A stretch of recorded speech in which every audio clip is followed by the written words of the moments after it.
Hey, it's us once again. Welcome to another Iyanla Fix My Life. I'm JT. I got my homeboy Mike B with me. Say something, Mike B. What it do? And that's what he says. Why do it seem like you just so spread out? Like I feel like I'm feeling maybe I'm feeling my sweatshirt. Yeah, because you all over in my personal space and I'm uncomfortable. Cross my arms, goddamn it. There you go. That's better. I did feel like, Yeah, you was relaxed, like I ain't over here. Oh, my bad. What shit? You in the view? We ain't talking about just being in the view. I want to be comfortable in the view. Yeah, I said. What are we here for? We're here for another episode. It was with our sister, Olympic veteran Debbie Thomas. She used to be a figure skater back in the 80s. She's African American, so that's we don't have too many black folk that ice skate. Mm-hmm. I think she that one. It has to be. I think she that one. I know it was Who some Dominique other. Dawes? What did she do? She was a gymnast. That was gymnast. Okay, well hell, she flipped. She might be the one. But we, cause we ain't too many of us with that ice. Cool. Like, okay, so there's ice involved. Nah, let me grab a ball. You know what I'm saying? Yeah. But she did that. She was good. She was like our top American skater back like in '84 or something around that, and she had I think she lost. She got the bronze, and it seemed like.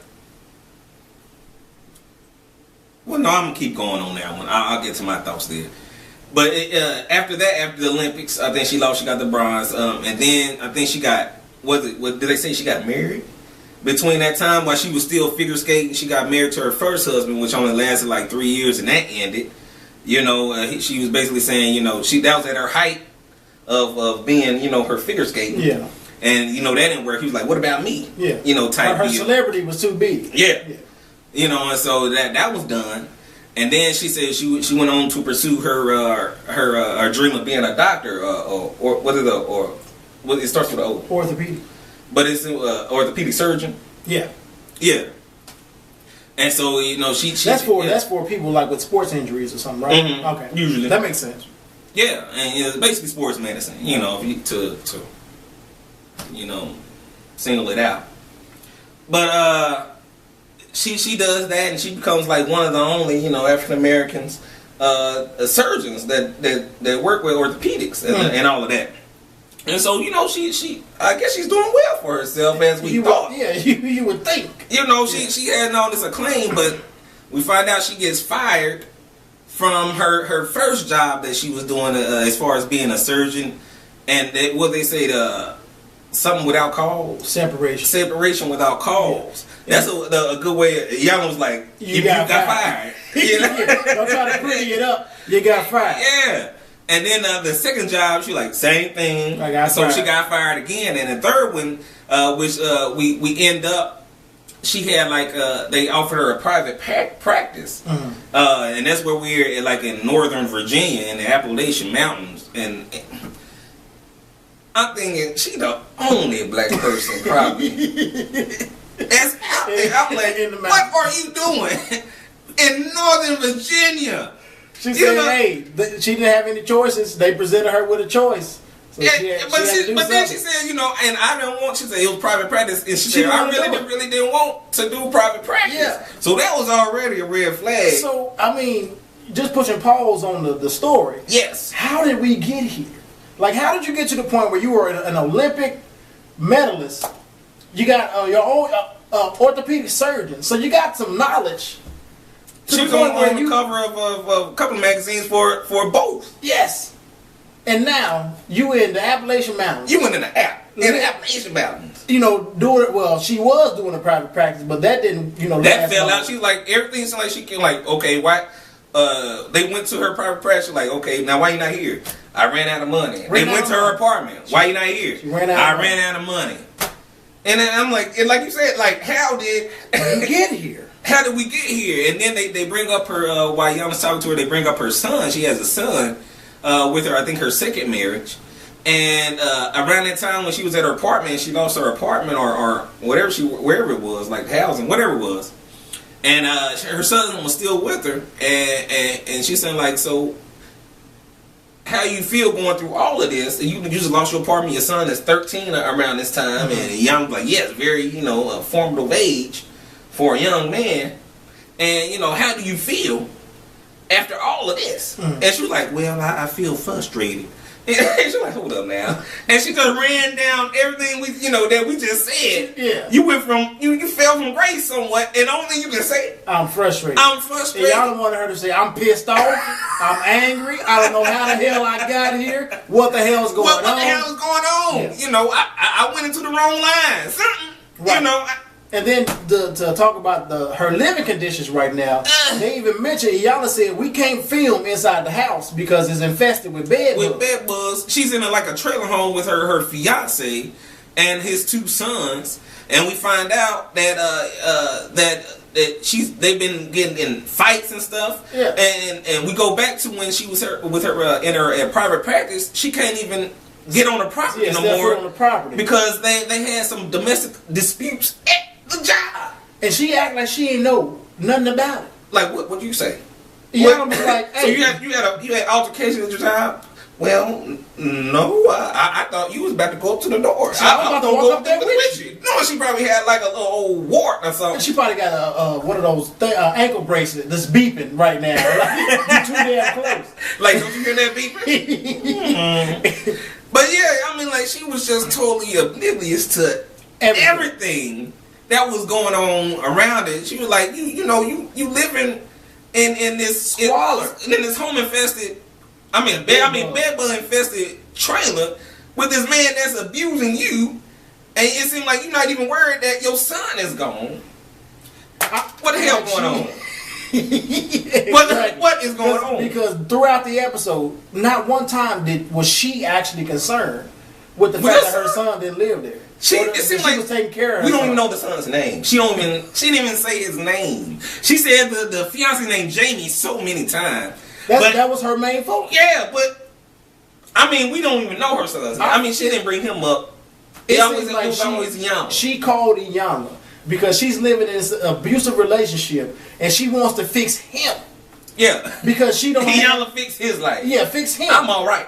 Yeah. Because she said, like, at one point she was saying, like, you don't have to worry about me, I can take care of myself. I'm like, can you? Because who would lower themselves to live this way? In an abusive relationship, in a trailer. Nothing wrong with living in a trailer if that's what you have to do. But then the fact that it's infested with bed bugs and you have the nerve to be taking care of somebody else's kids and you can't take care of yours. What does that say about you, ma'am? But you okay. You all right. You trying to fix somebody. They're the one with the problem. He's a problem. Like it was so ridiculous, like watching it. Like at one point, is she going to acknowledge her and the issues that she has going on to where she's oblivious to everything else? She just want Iyanla. Just go talk to him. Just go talk to him. Tell him don't put hands on me. I don't even think she was concerned about him putting hands on me. That wasn't even concerned about the dispute. Iyanla brought that up, and Iyanla was like, "Hey, if I ask you a question, just assume that I know the answer, because you can't keep lying to me. Let me teach you how to tell." You've been lying this whole time. And let me tell you how to tell the truth about domestic violence. He hit me. I hit you. We had some disputes, and that's in the cops will call. That's how you tell the truth about domestic violence. Iyanla even brought in the cop that has been there to their house, and she's like, "Do you recognize him?" He looked like one of the cops that came to the house. And then she tried to make it seem like it wasn't. I came home from work. A cop was rolling by, and it threw me out the door. He pushed me out the door. Yeah, like it was like this. This is what happens at 5 o'clock in the afternoon. Just because I walk in the door, hey honey, woof. He pushed your ass out. Really? Like, it was sad to see that she, like... it was so nonchalant how she was describing this. Like, do you hear yourself talk? Do you hear yourself? And I don't think at any point during this episode she heard herself. And when Iyanla walked into her house, she said, "Okay." She took her to a trailer. I mean, to her storage. They had a storage. She had a storage of all her business, her life, basically. Mm-hmm. And I mean, it was just clutter. It was just chaos. And she was like, what does this say about your life?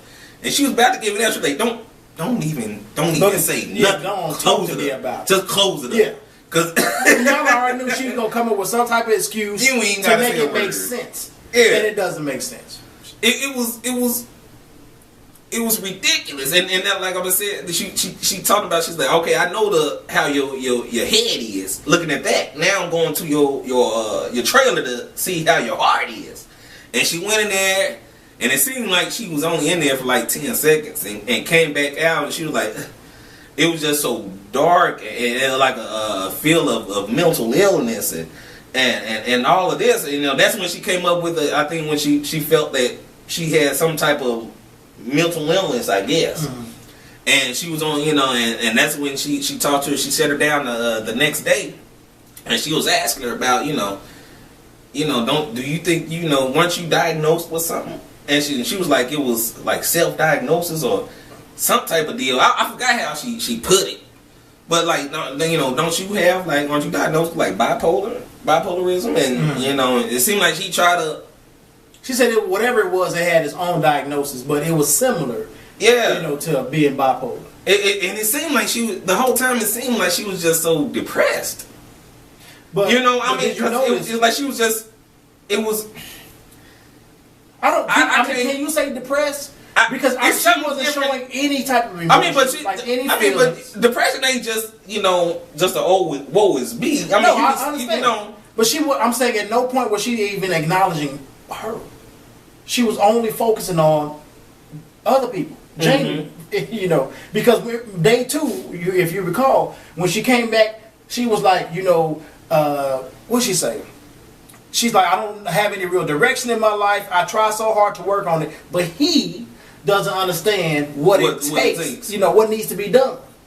And Iyanla was like, again, like, don't talk to me about this motherfucker. I don't care about this dude. You need to realize what it is with you mm-hmm. that's going on. Yeah, and she had the husband in there also when it was talking. But that's when Iyanla was like, "What do you want me to do with that information? Like, why are you telling me? Why are you telling me? It has nothing to do with you." And she had such a straight face. Like, what do you want me to like? What the fuck? We're not here to talk about his ass again. But I think she's just covering up what. How she really feels, but we never know because we really didn't delve. It seemed like we were just getting past her. Stop lying, of her just, be true with yourself. Yeah. Like she just denied everything. Yeah, y'all had to remind she didn't see her the truth. That not only are you a world champion, you're an American champion. You're gonna go down. You're in history. You're in history. You step. And what you like? This what you got going on right now. Your life don't depict nothing of the sort. It's not congruent at all. I want to see she should ask her like where your medals at. It was probably in there. In that storage. Or she done sold them. I mean, I feel like she done hit rock bottom a couple times. To the fact, or to the point where she's living with this guy. But it seems like she don't think she hit rock bottom. She don't acknowledge rock bottom, though. I agree. I'm like, you living in a nasty ass trailer, man. Taking care of somebody else's kids. Somebody who puts hands on you. And you don't see the problem with this. Yeah, and y'all was like, okay, let's just put it on the table. Either you gonna be within this abusive relationship, mm-hmm. or you gonna be a woman and try to think of something to have a relationship with your son. Yeah, save yourself. And save yourself, or you gonna try to save. It ain't nothing over here. It ain't really nothing you can save. They a fiance, but. She said this unhealthy relationship that you think is a possibility to work out. And talking about, okay, you gonna what is it? We gonna be like Morpheus on what's it called? The Matrix. Yeah.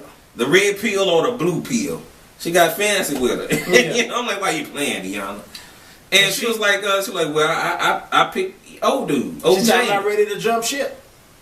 And like, okay. And at that point, I almost just stopped caring. I said because clearly she still doesn't. She doesn't get it at all.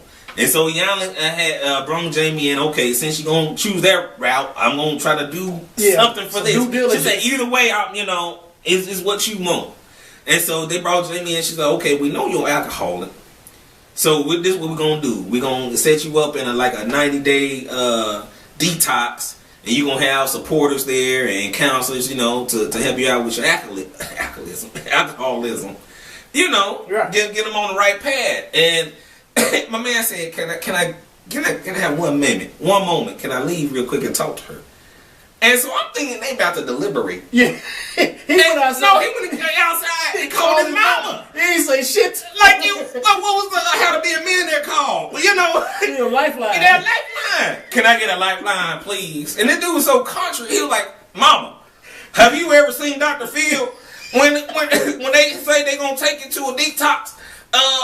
I need another judgment call here."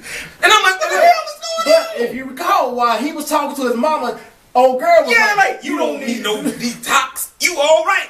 I'm like, "Oh, okay." I almost said this bitch. She to that point. I'm like, I'm almost done. Yes, I'm so done. Once she chose him, I was over. And he was like, "Mama." And she was like, "Nope, I haven't seen no Dr. Phil. What the fuck you talking about?" What you talking about? And I was thinking that after he talked to his mama, he's gonna be like, I ain't gonna do it. He surprised me, came back and said, "I'll do it. I'm gonna go. This is something I need to. I need." And Iyanla told him, like, if you got this opportunity, but I'm gonna need you to decide and go now. Yeah. Like, it ain't no think about it, come back next week or whatever. Go now. Yeah. He said he gonna go, so he left. He went, and then she gave almost the same thing to old Sister Debbie. She said, I'm gonna set you up in a fully furnished apartment in Chicago for 90 days, right? And then and set you up with basically therapy, and a life coach. Yeah, to fix your life, get your life together. At least get you focusing on the things that are important in life. One being your son. Reconciliation with your son, which it seemed like you even said his name. She didn't care about it. She didn't say his name not one time. Iyanla always had to bring her son up. It was always about Jamie. Exactly. And this is why, a part of me, I kind of just stopped caring about it. I'm like, you have no clue. But that goes to show how damaged she is. Yeah. And again, like I already asked, how did we get here? Like, it wasn't enough time to get into her, like, what was going on with her. Yeah. In this little hour show. I'm like, how did you get to the point where this is okay? Yes. All of this is fine, and I can live in my filth. And even when Iyanla made her that offer, 90 days, get yourself together, life coach. She's like, well, Jamie has trust issues. I told Jamie that it ain't about this dude. And Iyanla, I'm sure Iyanla wanted to just shake her ass a couple times. After I heard 90 days fully furnished apartment in Chicago, I'm on the first flight. But she better get these Appalachian Mountains and goddamn. But my issue though, she said, I told Jamie I would take care of the kids, but she did not once, like you said, mention her son. She's more concerned about his kids and what he has going on. I don't How did we get here, JT? That should have been the thesis of the show. How did we get here? Because we didn't fix nothing. She said she went. She went. Both of them went to where they were supposed to go. Yeah. I think he stayed for 2.5 weeks and where he was at and came back home. But he said, he doesn't drink anymore. I don't believe that for one bit. That's what he say. I think she left her place after 30 days. After 30 days. And went back home and says, she's still trying to fix him. And then they said 3 months later, her ass in a woman's shelter. Yeah, she in a woman's shelter. So, them fits, I guess, probably was getting too much for her. But she went back to him. Even after that, she went back to him. Talk about we about to get married. What can you do? I mean, some people, you could present the opportunity for change, for help, assistance. You paying for it. All you have to do is be willing to participate. Be open for change. And they still want to go back. Why the hell did we show up? You can lead a horse to water, might be, but you can't make him I ain't got nothing else to say. I'm done. Yeah. Why? Why were we here? That was a waste of goddamn 50 minutes of my time. I could have been watching my Chiefs. I already told you I ain't got nothing else to say. If I say it again, we're gonna have a different conversation. You gonna double back? No, I told your ass. I got doubly mad. Goddamn it. Well, folks, we gonna be back on our grind again, coming back with our quick episodes and our conversations. We finally got through with Iyanla. Yep. And so we done with her. I think her until whatever time she gonna give us another everybody 6 be like episodes. a month and next month. New season. The winter season. She got a season for every season. Goddamn it. That's it. That is it. Till next time, folks.